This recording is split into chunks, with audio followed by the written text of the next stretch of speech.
Hey guys, Tyler here from GarageWarrior.com.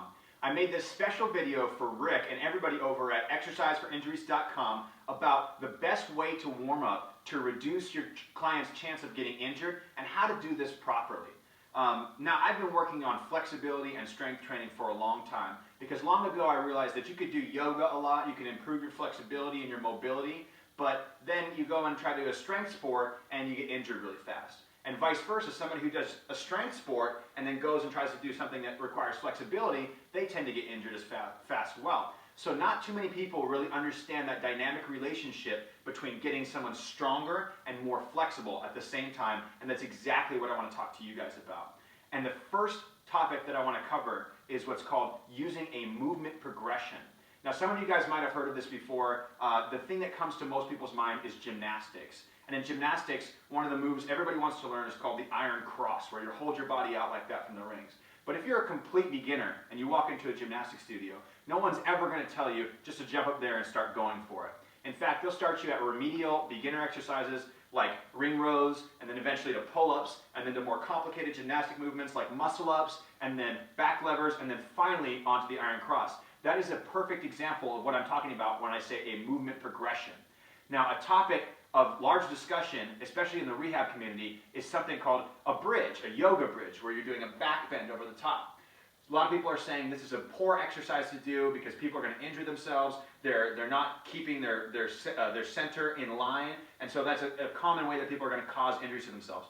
Now, the one problem I have with that is it's one of the best positions to increase strength in a complete range of motion. So I'm going to show you guys a movement progression that you can use with your clients to get them from doing a simple shoulder bridge all the way to a more advanced gymnast bridge with safety so that they get stronger and they reduce the chance of them injuring their spines in the long run. So I'm going to start with a beginner exercise that almost everybody should be able to do. We're going to work on what's called a shoulder bridge first. So palms toward the sky, feet underneath your butt. You guys have probably seen this before many a time. Lift your hips up and hold that perfect alignment position. So for this particular position, we want to think about the line from our knee to our shoulder is one perfectly straight line.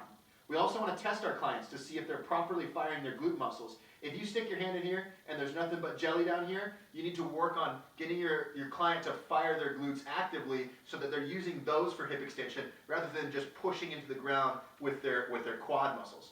So once your client is able to hold this position for about 60 seconds, they're ready to move on to the next position. The next position takes it and focuses on contralateral strength.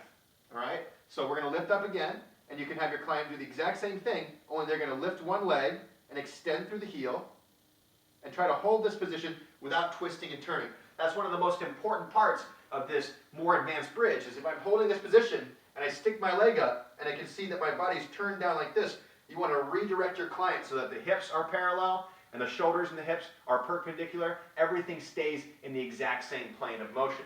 Okay, so that's level one is the shoulders. Level two would be getting up to the point where you can hold a single leg bridge for 30 seconds each side.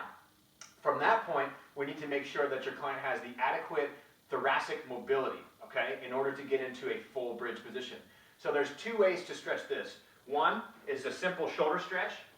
If you have a box in front of you, or if you use a downward dog position, getting the client to the point where they can bring their shoulders and arms behind their body, and you see that stretch in their thoracic spine. So you're looking for extension through the top of their lumbar spine to the top of their thoracic spine, as well as that flexibility from the shoulders where they're able to kind of come through with their chest. That's what you need to prepare them to being able to do the full bridge.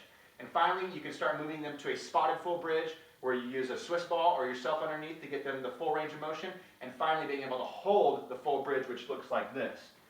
Starting in the same position of the shoulder bridge, hands underneath your shoulders, and slowly, like I said, over time, working up to being able to hold the entire position. Now, before we go on, I just wanted to make sure that you guys understood the reason why that movement progression was so important. If I take a brand new client and I say, let's try a gymnastic bridge, there is a high likelihood that they're going to cause an injury to themselves because they were not properly prepared. They did not have the core strength, the core flexibility, anything ready to do that move. So that's why I prefer to start my clients and keep them for anywhere between 1 and 6 months on a simple bridge before moving on to the next complicated bridge. These are some awesome exercises you can use in your warm-up, and people will thank you a year or 2 years down the road when they weren't able to bend over and touch their toes, or they couldn't bend backwards, and now they can hold a full perfect gymnast bridge, which is going to strengthen them in that full range of motion. So that's just one movement progression you guys can use with your clients in order to improve their flexibility, improve their strength, and eventually make them safer and more resilient against injuries. For more awesome movement progressions, check out the Warrior Warm-Up by clicking the link below. Thanks so much for watching.